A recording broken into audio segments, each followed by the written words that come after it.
Ce mai faceți?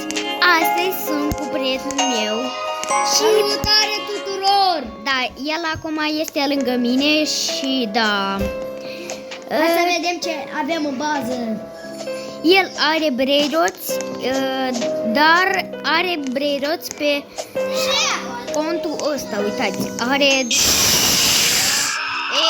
ce-mi faci, mă? Stai să deschid baza. Wow. Și da, hai să vă arăt tot ce am la mine în bază. Cum ai ieșit?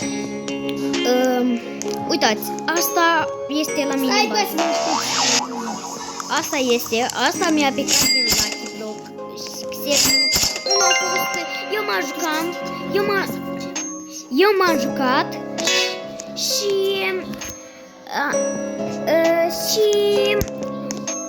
n-am văzut prietenul și l-am luat eu repede. Cicletera asta l-am luat-o. Deci, da, ce să mai facem? Asta-i viața. Și Maxim nu trebuie să mure, că el este... Voi. Ce faci tu, mă, aici? Mă, tu ce faci aici, mă?